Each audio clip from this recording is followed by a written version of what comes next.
Vamos a hablar bajo el tema lo que Dios permite. Grábese el título, lo que Dios permite. ¿De dónde vamos a arrancar? Vamos a arrancar del primer libro de la Biblia. Pero nos vamos a ir al último capítulo del primer libro de la Biblia.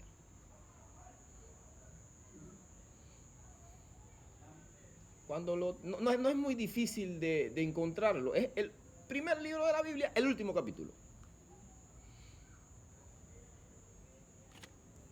Mientras tanto que lo están buscando, les he hecho el cuento o la anécdota de la familia de la vaca. ¿Qué les parece? Una familia muy pobrecita del campo que tenía una vaca y vivía de lo que producía la vaca, la leche, hacían queso, lo vendían, sobrevivían con lo que la vaca producía.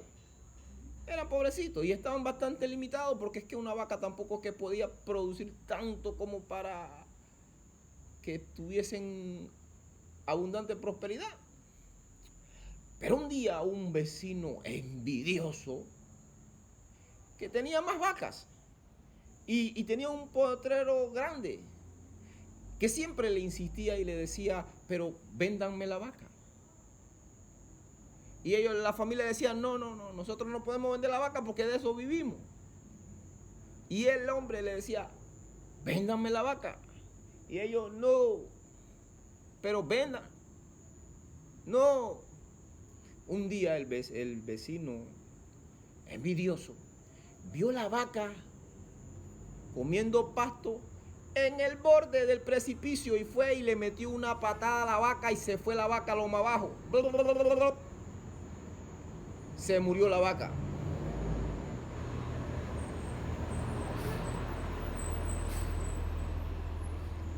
Todos los miembros de la familia rascándose la cabeza y ahora ¿qué vamos a hacer para sobrevivir?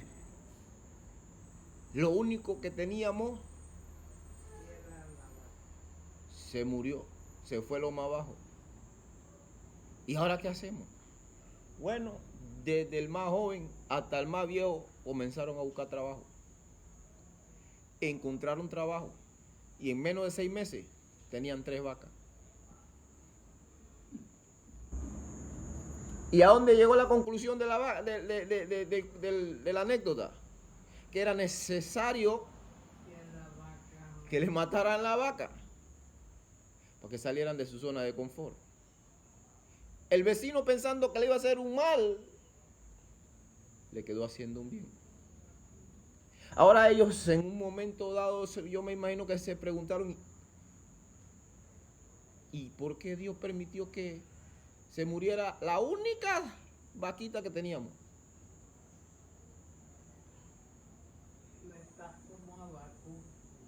¿Ah? Como Abacú. Bueno, de una, entre comillas, tragedia, se produjo una bendición. De una tragedia, Dios puede transformarla en una bendición. ¿Y por qué digo esto y por qué esta clase? Porque es que normalmente usted siempre escucha que el mes de enero es malo. El mes de enero es duro. Toda la vida. E incluso usted escucha diciendo a mucha gente, enero es el mes más largo del mes, el mes más largo del año. Pareciera que tuviera 60 días en vez de 30. Porque es difícil, dice, es un mes duro, dicen. Pero ¿cuántos eneros ya llevan y cuántos eneros han sobrevivido? ¿Y cuántos eneros Dios le ha permitido tener lo que necesitan para vivir? Porque es que lo que es trágico para el mundo, Dios lo puede manifestar en bendición para sus hijos, pero los que son sus hijos. Ok, así como le pasó allá en el año 2001, en 2004, perdón, en el año 2004, 230.000 personas murieron en el Asia Menor por causa de un terremoto. 230.000 personas por causa de un terremoto en la India. Claro que ese terremoto se extendió a diferentes países y hasta en 15 países. Bueno, por causa del terremoto murieron 230.000 personas. Pero el dato importante no es ese. El dato importante es que de esos 230.000 personas, el 75% de las personas que murieron, ¿saben quién eran? Niños. Niños. El mundo agarró esta tragedia para señalar a Dios. Los ateos aprovecharon de esa tragedia para decir, ¿y dónde estaba su Dios? Y le decían, tanto ustedes le rezan a un Dios imaginario que no existe. ¿Dónde estaba? Mira, ve, ¿cómo permitió que tantos niños se murieran en una tragedia? Esa pregunta también me la hicieron una vez que me invitaron a un debate en una emisora de radio digital. Un mismo ateo. Y me dice, ¿por qué Dios permite que le pasen cosas malas a gente inocente? Y me trajeron me citaron ese escenario del 2004 en la India, que por qué permitió que murieran tantos niños. Y yo no supe en el momento qué responder, pero Dios me dio una sabiduría que yo no sé, era de Él. Mire, ningún don que tenga un servidor de Dios, ninguno, todo es de Dios. Porque de hecho, se llama don. ¿Qué significa don? Regalo. ¿De quién? De Dios para ti. Son don del Espíritu, o sea, don de Dios, don del Espíritu de Dios. El Espíritu Santo de Dios es Dios. Ese don es de Dios. Entonces, por ende, no es mío. Por si acaso en algún momento me quiero llevar la vanagloria, eso no, es imposible. Si usted me quita el Espíritu Santo a mí, queda el cascarón inútil que siempre fui. Pero bueno, en ese momento el Espíritu Santo pues me regaló esa sabiduría y me dice, ok, ¿te acuerdas el documental que estaba viendo hace como 2 días de pedofilia? Ah, sí, aquí está la respuesta. Porque es que Dios te permite, a veces, días antes te prepara para cosas. Me permitió ver un documental en el que salía que el país número 1 en pedofilia del mundo era la India. El país número 1 en pedofilia. ¿Qué significa pedofilia? Para los que no saben, es los mayores, los viejos, teniendo relaciones con niños. Eso es pedofilia. Y la India, en el epicentro, el lugar epicéntrico del terremoto, es el país número 1 en pedofilia. Prostituyen los niños y cuando cumplen 12 años que ya están inservibles para el servicio que lo ponen a prestar, los matan y le sacan los órganos. Y lo venden, porque de alguna forma hay que seguir sacándole provecho. Sin embargo, esto se lo expliqué al ateo que me hizo la pregunta y le dije, también le cité un texto que el mismo Jesús dijo una vez, dijo Jesús, dejad que los niños vengan a mí, porque de ellos es el reino de los cielos. Los niños, cuando hablamos de niños, la Biblia habla de niños, habla de una edad hasta donde mantienen el estado de inocencia. Mientras el niño sea inocente, ese niño pertenece al reino. Mientras ese niño se vaya en estado de inocencia, ese niño va al reino. Entonces, cada niño, de ese 75% de personas que murieron, que fueron niños, esa gente, esos niños pasaron automáticamente ¿a dónde? Al reino de Dios. Ahora, y yo le hice la pregunta al ateo. ¿Qué usted prefiere? ¿Que esos niños permanecieran vivos siendo víctimas de la pedofilia o que estén en un lugar donde puedan estar saltando y brincando de gozo y alegría con su Padre Celestial? Y el mismo ateo dijo, es obvio que yo preferiría que estuvieran en el reposo. Entonces, ven cómo nosotros, en nuestra limitada mente y nuestro limitado entendimiento, de una vez buscamos la forma de culpar a Dios cuando Dios ve más allá de lo que nosotros vemos. Y Dios había visto que a esos niños en un futuro próximo iban a ser víctimas de pedofilia. Y Dios dijo, no, estos niños no me los tocan, yo me los traigo.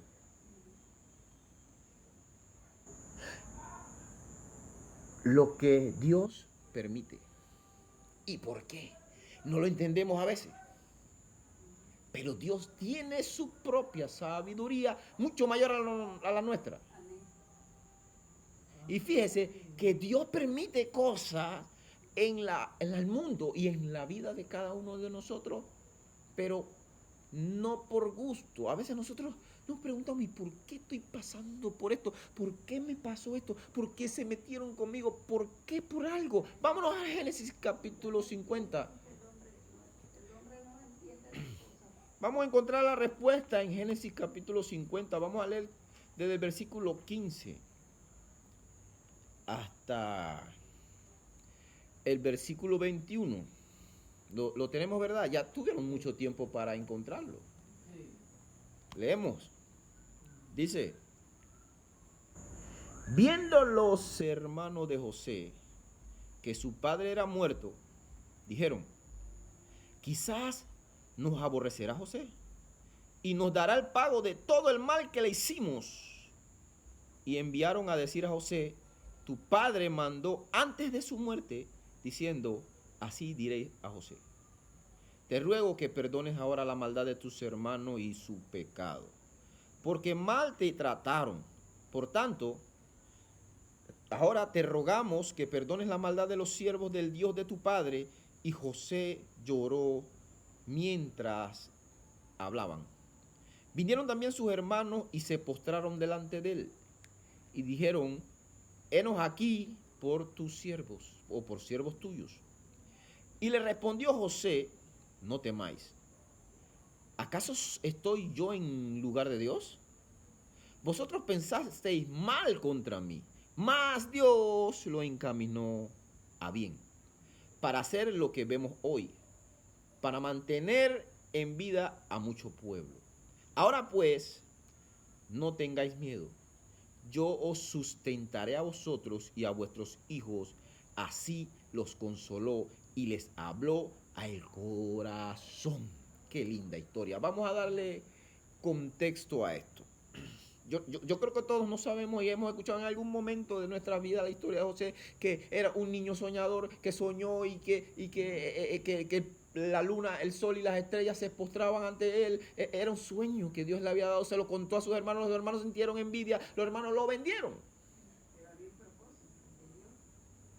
Los hermanos lo vendieron. Los hermanos lo golpearon. Espera. Toda esta historia hay que relacionarla con nuestras vidas. Vamos a meternos nosotros en esa película de José. Porque quizás en algún momento no un hermano o alguien en la vida, en nuestro entorno, nos vendió, nos hizo mal. O pensó que no estaba haciendo mal. Y José fue vendido y de mano en mano pasó de uno a otro y hasta llegar hasta Egipto. Pero él en la cárcel en Egipto, mientras estuvo en la cárcel, el rey tuvo un sueño turbulento que no entendía nadie. Pero alguien se acordó de José. Allí en la cárcel hay un tipo que interpreta sueños. Bueno, búscalo para ver si me interpreta este. 7 vacas flacas, 7 vacas gordas era el sueño. ¿Y qué significa? No, señor, que es que lo que pasa es que Dios le está avisando a usted, oh mi rey, que vienen 7 años, 7 tiempos de vacas gordas. Pero después de esos 7 tiempos o años de vaca gorda, van a venir 7 de vaca flaca. Y Dios le está diciendo a usted que se prepare. Eso era un sueño profético.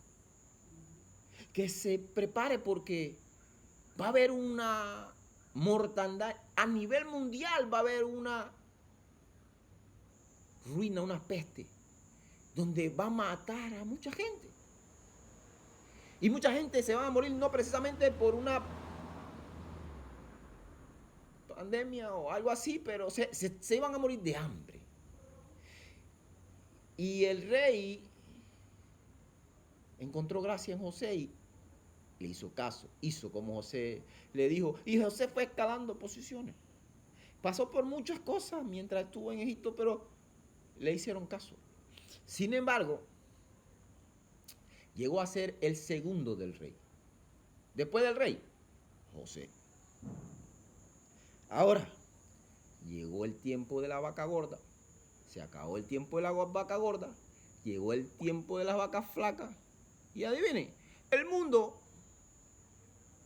estaba en ruina. ¿Y quién tenía comida? Egipto.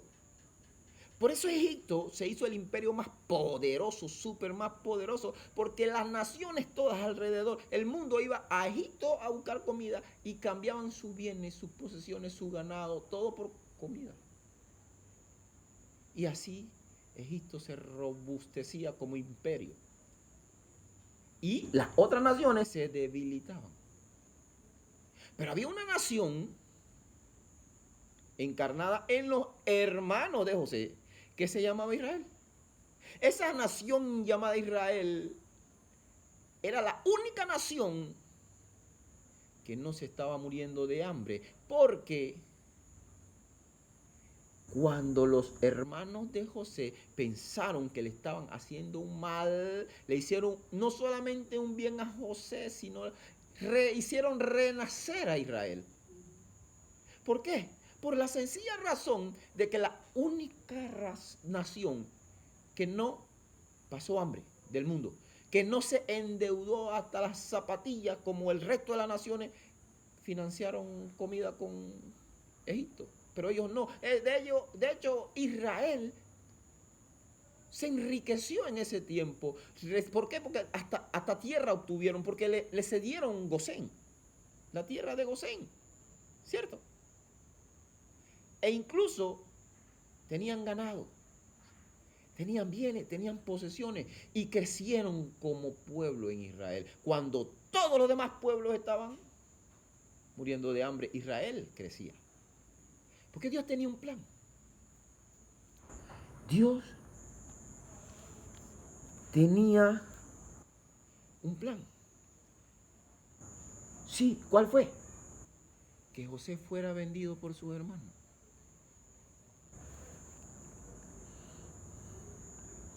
Al final, la venta de José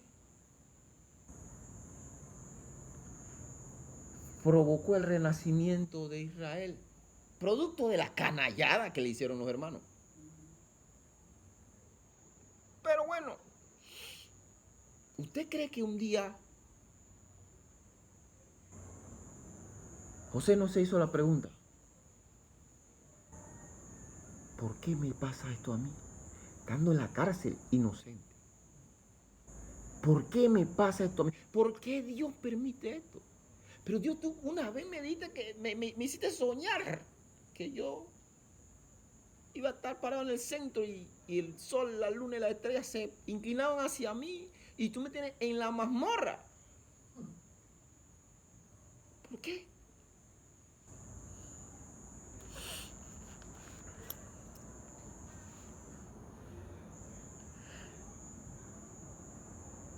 La gente, mientras vendía todos sus bienes y sus posesiones a Egipto a cambio de comida, Israel crecía.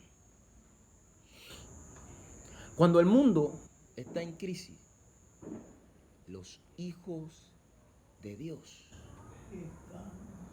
los sustenta. yo no me preocupo de que ay, que enero va a ser difícil. No, no, no, no. Si soy hijo, él busca la forma de sustentarme. Que venga enero como quiera y le aumenten 60 días. El Padre me sustenta. Alguna situación loca provoca para que llegue y mire, ahí le llegó esto. Porque él trabaja como quiere. Ahora, todo esto fue porque José fue vendido por los hermanos. No se olviden de esto. Dios cambia un mal por un bien. Ahora, mire, nada de eso quita de que los hermanos de José le hicieron una canallada. Eso no, nada lo quita. Eso era una canallada. Eso no se hace. Eso es maldad. Hubo mala intención en los corazones de los hermanos de José. Eso es maldad. Fue una canallada completamente.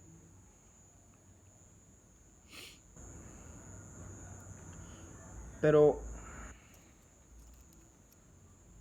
a mí me llama mucho la atención dos cositas de José. La reacción de José fue importante. Porque José se pudo haber quedado con la canallada que le hicieron los hermanos. ¿Sí? Y también pudo haberse quedado con lo bueno que hizo Dios en esa tragedia. ¿Y qué escogió José? Con la segunda. José se quedó con lo bueno que Dios hizo, que Dios sacó de toda la canallada que le hicieron. José no se quedó con la canallada de los hermanos, José se quedó con lo que Dios hizo. Y en este estudio que yo hice de Génesis 50, del 15 en adelante, encuentro cuatro cosas. Cuatro cosas que José hizo. Cuatro cosas que José hizo. Fíjese. En el momento que los hermanos vendieron a José, echaron a José en la cisterna y lo vendieron, pensaron en, vamos a terminar con este soñador.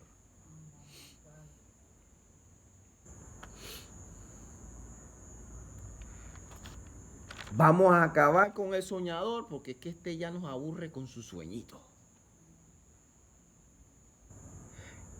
Y tramaron hacerle mal, pero Dios, el mal que ellos tramaron hacer, lo transformó en bien. Pam, pam, pam. Piensen en esto. Eso me recuerda, ahora eso no estaba en el paquete, a una hermana en una iglesia no digo el nombre pues porque no. En una iglesia la hermana, era una hermana que, bueno, estaba bien posicionada económicamente, pues casada, no era cristiana. No era cristiana, pero tenía un buen corazón, pues. Y era una persona que hacía cosas buenas. Porque es que la gente piensa que la gente que no tiene a Cristo no puede hacerlo bueno. Sí, sí pueden, porque igual ellos fueron hechos a semejanza de Dios. Ellos tienen la semejanza de Dios y si tienen de Dios tienen algo bueno. Por eso el más malo siempre quiere hacer cosas buenas. Entonces, bueno, esta señora todo el tiempo pasaban a evangelizarla y ella decía, no. Yo después voy. Vamos a la iglesia, mira que yo después voy. Pero un día que cumplía años, ella estaba de cumpleaños. Pasaron tempranito en la mañana a evangelizarla y a invitarla, porque en el estadio había una campaña. Venía un predicador a predicar, venía a evangelizar a la multitud. Y la invitaron en la mañana y ella de cumpleaños. Pero bueno, antes de que pasaran a invitarla, escuche esto bien, mire esto. El esposo llegó y le dice, mi amor, feliz cumpleaños. Mire, tú sabes, la situación económica que estamos atravesando no es la mejor, pero bueno, te traes un regalito, una cajita, le entregó una cajita y cuando ella abrió, le dice, mi amor, abre la cajita. Ella abrió la cajita y eran unas llaves de un carro nuevecito de paquete, último modelo. Y dice, ay, mi amor. Y le decía, bueno, ahora tengo motivos para darle gracias a Dios. Una, porque mi esposo se acordó de mi cumpleaños, él nunca se acuerda. Y otra, porque mira, me regaló un carro del último modelo. Y bueno, pasaron los evangélicos a evangelizarla y ella, bueno, está bien, pero hoy yo estoy de cumpleaños y voy a darle gracias a Dios porque mi esposo se acordó de mí y me regaló un carro. Fíjese esto, le regaló un carro. Se fue en la noche para la campaña, agarró su carro nuevo, lo cerró, puso la alarma, se fue al culto, se fue a la campaña. Cuando se acabó el culto, regresó al estacionamiento, no había carro, se lo robaron. Le robaron el carro. Ella buscó a la persona que le invitó, le dijo, ven acá, mi carro, me lo robaron. Mientras yo no venía, ella cuando estando en la campaña pasó adelante y hizo la oración de fe y se convirtió a Cristo, muy agradecida. Pero mientras ella estaba haciendo la oración de fe, le estaban robando el carro. Imagínese usted, cuando ella salió, que se encontró que no había carro, le dijo a la persona que le invitó, mientras yo no tenía a Cristo, a mí nunca me habían robado, pero ni un alfiler. Ahora que yo tengo a Cristo, el regalo que me dio mi esposo me lo van a robar.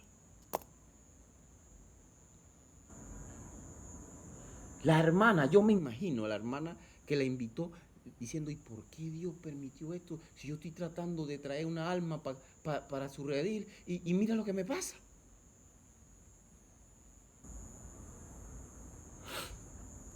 El problemita estaba en que a la hermana que le robaron el carro, 6 meses después, ella siguió yendo. Entendió que Cristo era más importante que el carro. Pero el sedán que le robaron, Dios 6 meses después le dio una camioneta. Y dijo, pero mira que como yo no puse mi corazón en lo material, Dios me dio uno mejor. Bueno, buenas noches. Dios me dio uno mejor. ¿Pero por qué Dios permite eso? Para probarnos. Las pruebas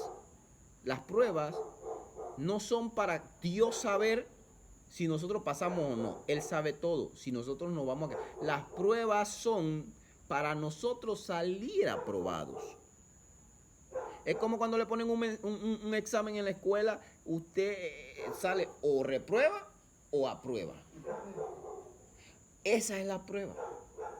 Para nosotros salir aprobados. Pero le dije que habían 4 enseñanzas que me dejó esa lectura de Génesis 50 de José. Y la número 1 me impresionó mucho como una de las primeras fue como José reconoció la absoluta sabiduría bondadosa de Dios.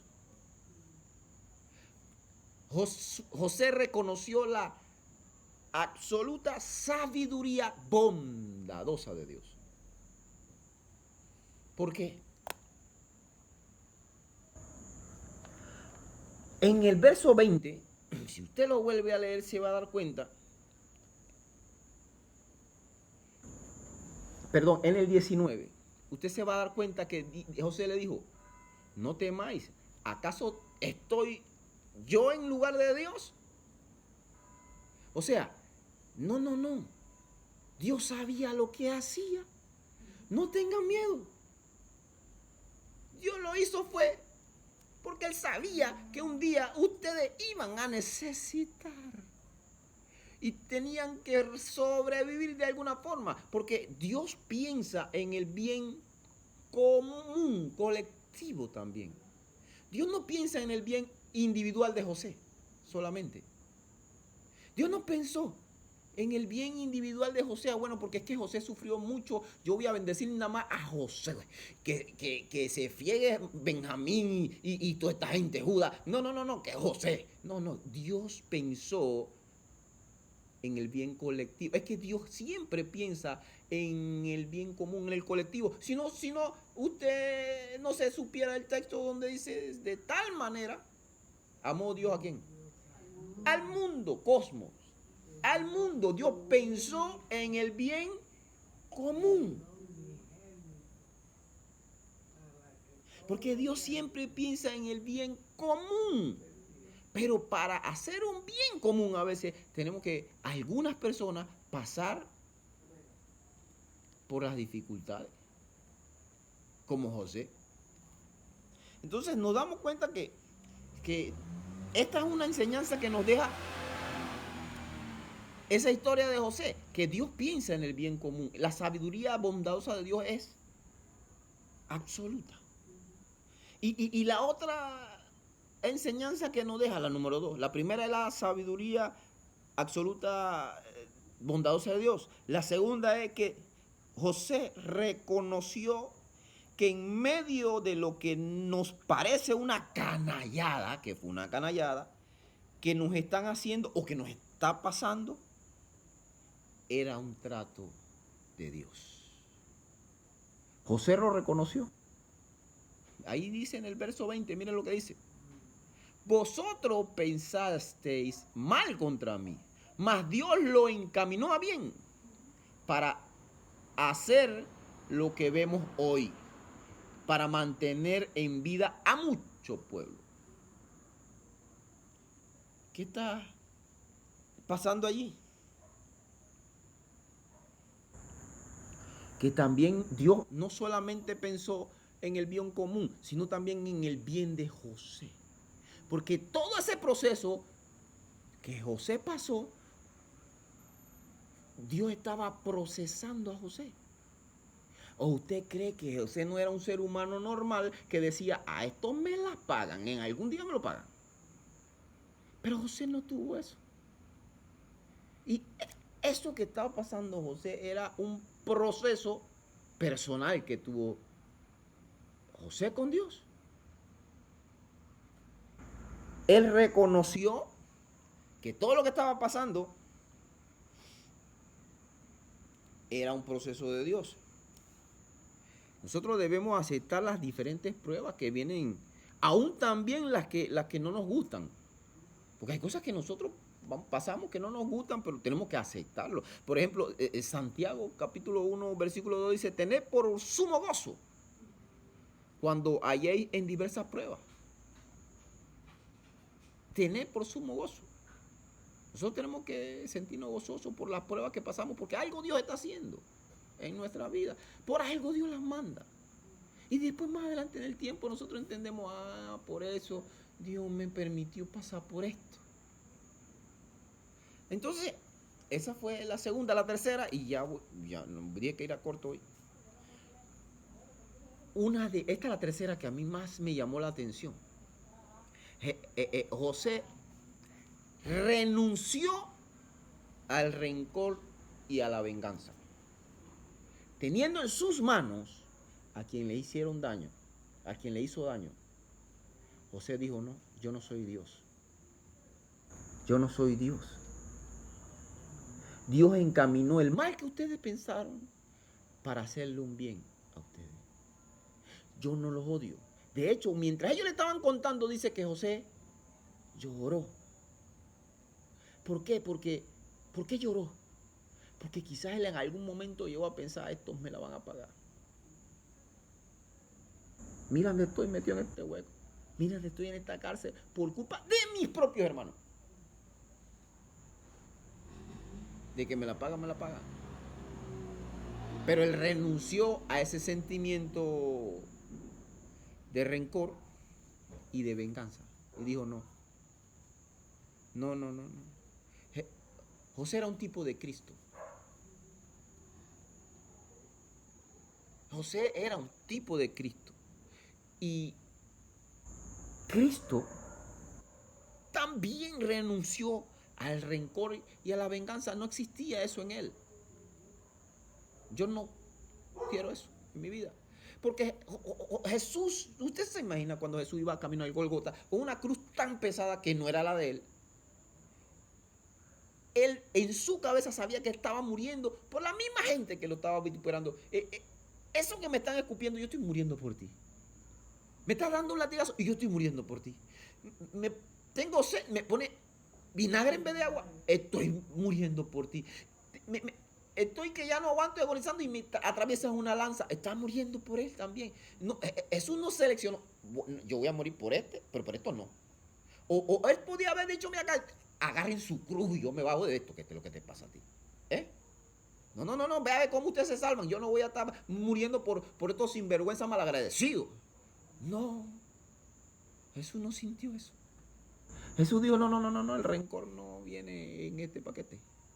Y la venganza mucho menos. Jesús dijo más bien, Padre, perdónalo. De hecho, si usted se va a Efesios capítulo 4, versículos 31 y 32. Yo lo voy a leer un momentito. Mire que dice Efesios 4, 31 y 32. Los dos últimos versículos del capítulo 4 creo que son. Sí, aquí está. Dice. Quítense. Espera. Voy a esperar que ustedes lo tengan para que ustedes lo lean. Porque es que esa palabrita, la primera palabrita es importantísimo e impactante. Efesios 4. Es Gálatas antes de Efesios. Después de 1 y 2 Corintios viene Gálatas, después viene Efesios y después de Efesios van a encontrarse con Filipenses, Colosenses, Tesalonicenses, todos esos enses. Ya lo tenemos. 4, 31 y 32. Miren lo que dice. La primera palabrita dice quítense. No dice Dios me va a quitar. Quítense. ¿Que se lo quiten quién? ¿Y qué cosas que no tenemos que quitar? Toda amargura, enojo, ira, gritería, maledicencia y toda malicia. Antes sed benigno uno con otro, misericordioso, perdonándoos unos a otros, como Dios también os a vosotros en Cristo. ¿Sabe qué hizo José ahí? Él dice, no, yo voy a quitar de mi corazón esa amargura, esa ira, esa venganza. Sí, intentaste hacerme daño. Sí, está bien. Está bien. Es que Jesús dijo, imposible es que no vengan tropiezos. ¿Jesús lo dijo o no lo dijo? Y si Jesús dijo que era imposible que no vinieran tropiezos, ¿por qué nosotros esperamos tener una vida que nada va a pasar? Nadie se va a meter conmigo, nadie me va a humillar, nadie me va a insultar, nadie me va a hacer nada, yo no voy a tener ninguna prueba. No, Jesús dijo imposible que no vengan tropiezos. Y si no tiene tropiezo, entonces usted cuidado porque no es hijo. Porque la escritura dicen que al hijo que Dios ama, él disciplina.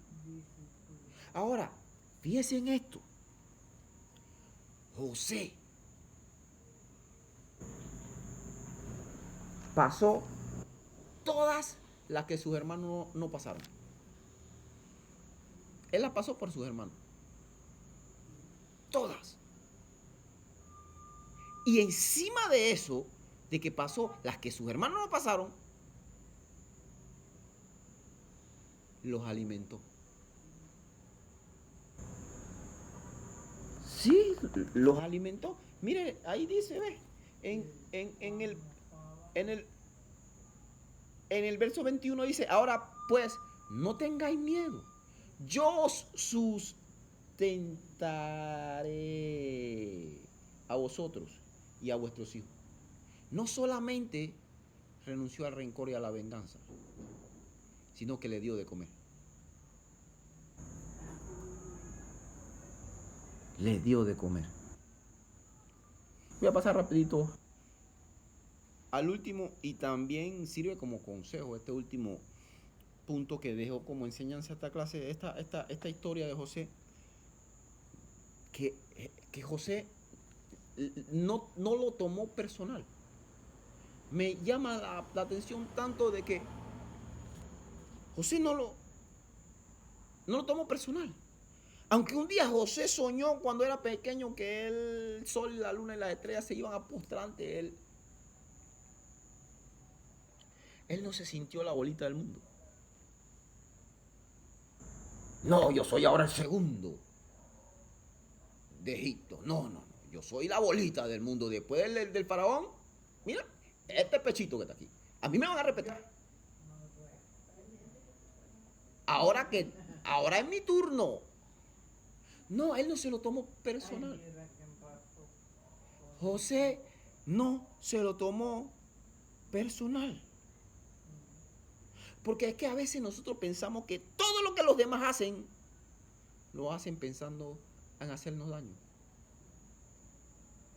Si es así, entonces hay un problema no en el que está haciendo o el que está diciendo, sino en mí.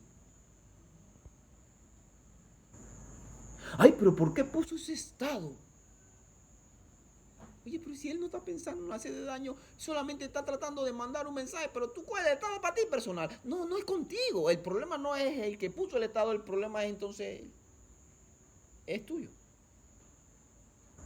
Que te irrita y te ofende por lo mínimo. José no se tomó nada personal. Fíjense que voy a cerrar con esto. Mire, vamos allá a 2 de Timoteo capítulo 4. 2 de Timoteo fue la última carta que escribió Pablo. No es la última carta de Pablo en el Nuevo Testamento, pero fue la última que escribió en su vida, en su orden cronológico de vida y no de lo que está acomodado. Las cartas de Pablo o las cartas están las cartas están ordenadas de mayor a menor y no por orden cronológico, pero fue la 2 de Timoteo la última carta que escribió Pablo. Fíjense lo que dice 2 de Timoteo capítulo 4. Pablo hizo algo igual como el de José.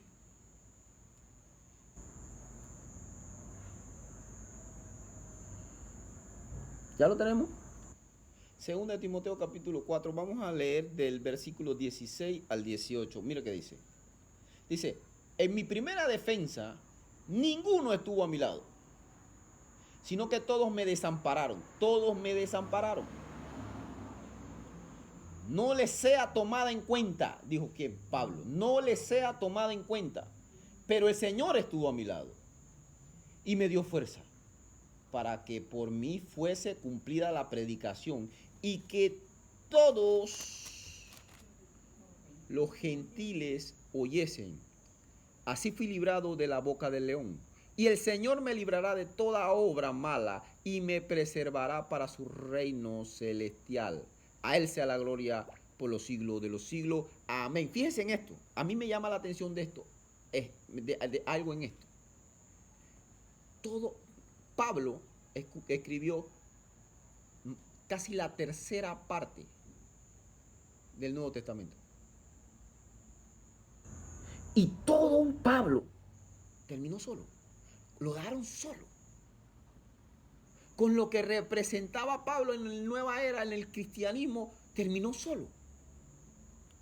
Y él lo escribe y dice, mire, yo no se los voy a tomar en cuenta, porque el Señor no me dejó solo. Él no se tomó personal que el resto lo dejaron solo. Hay veces que Dios propicia que nos dejen solo con un problema o con una situación en la que Pablo no tenía que estar solo, porque este evangelio no era solamente de Pablo.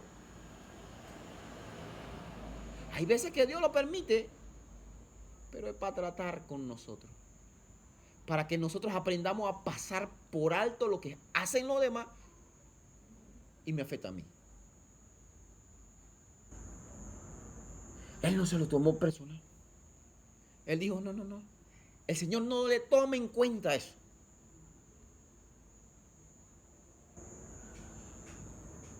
El Señor no dejó a Pablo solo. ¿Y qué nos hace pensar que Él nos va a dejar solo a nosotros? ¿Qué nos hace pensar que en esa situación o en la circunstancia que sea, no va a dejar solo? Jesús no es mentiroso. Él dijo, yo estaré con vosotros todos los días. Ah, pero mira que hoy no lo siento. Es que, que tú lo sientas o no lo sientas no es un problema. Él dijo, y si Él lo dijo, es así. No que yo no lo siento, es que tú no lo vas a sentir siempre. Van a haber circunstancias y problemas que tú no vas a tener, no sientes, pero ni escalofrío. ¿O usted cree que Abraham sintió bonito y la presencia de Dios cuando tenía que sacrificar a Isaac?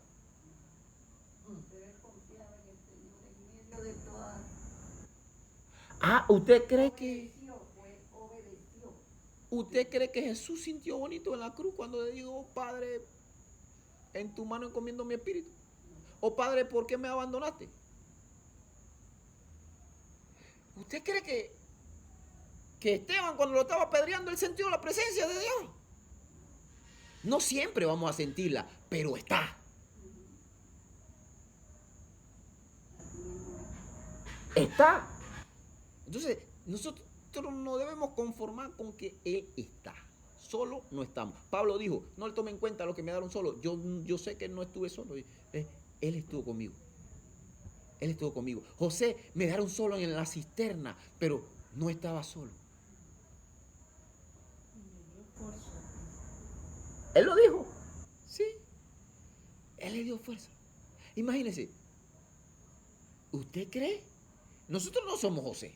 No somos Pablo. No somos Esteban. Pero tenemos nuestra propia piedra que nos tiran. A veces tenemos que cargar una cruz que no nos corresponde, como Jesús.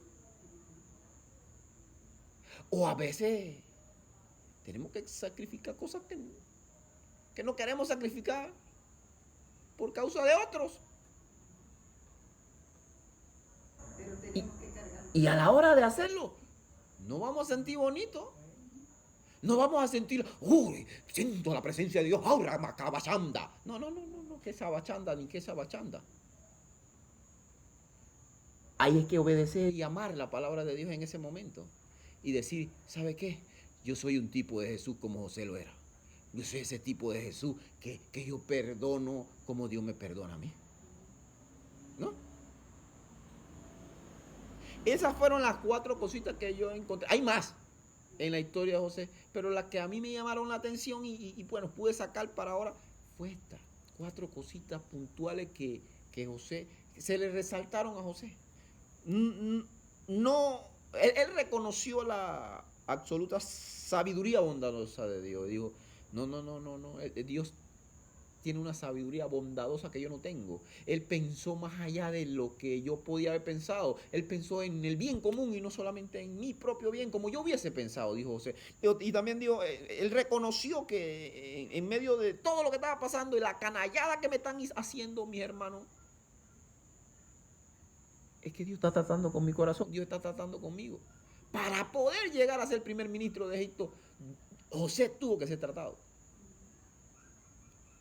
Y después de eso, pues José renunció al rencor y a la venganza, teniéndolos en sus manos, siendo el primer ministro de Egipto. Dijo, ahora sí los tengo, me las van a pagar. No dijo así. Él renunció a eso.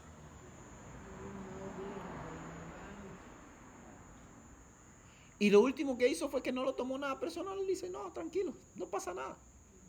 Eso ya pasó. Ya pasó.